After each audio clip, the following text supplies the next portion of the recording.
तलावत से पहले हम जिस तरह के जनवरी के पहले हफ्ते से ये खुदावंद ने दिल में बात डाली और हम कलाम सुनने से पहले ज़बूर 119 की 105, 106 आयत आगे पीछे पढ़ते हैं। सो मेरे पीछे आप पढ़ेंगे ज़बूर नंबर 119 और उसकी आयत नंबर 105 और 6।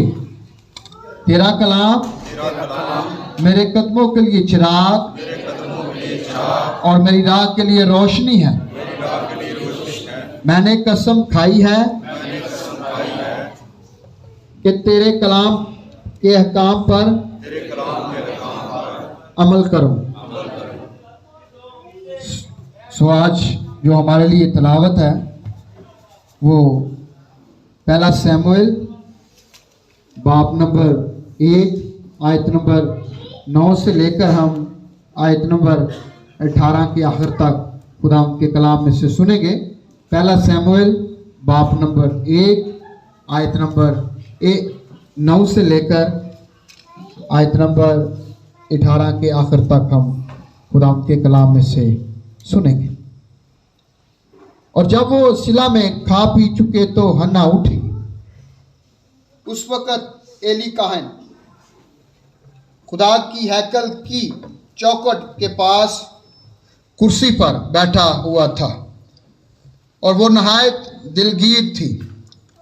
सो वो खुदावन से दुआ करने और जार जार रोने लगी और उसने मन्नत मानी और कहा, ऐ रब्बुल फ़ाज, अगर तू अपनी लौंडी की मुसीबत पर नज़र करे और मुझे याद फरमाए और अपनी लौंडी को फरामोश ना करे और अपनी लौंडी को फर्जंदे नरीना बख्शे, तो मैं उसे ज़िंदगी भर के लिए खुदावंद को नज़र कर दूंगी और उस तरह उसके सर पर कभी ना फिरेगा।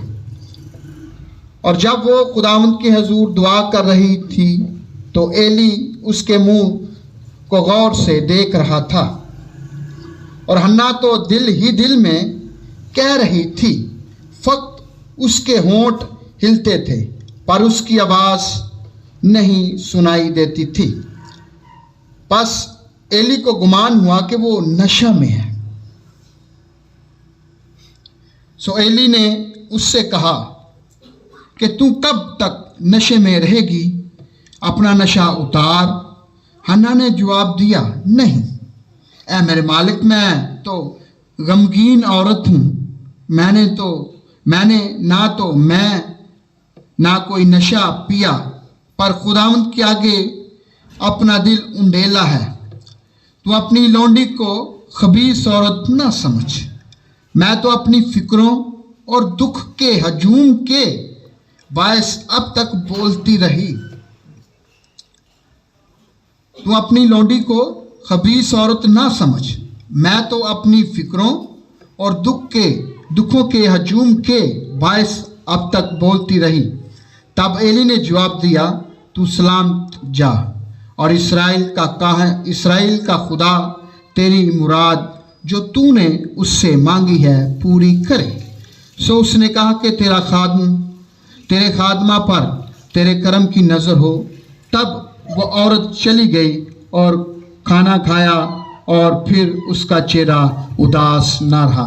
खुदा के कलाम के पढ़े और सुने जाने पर उसकी बरकत हो।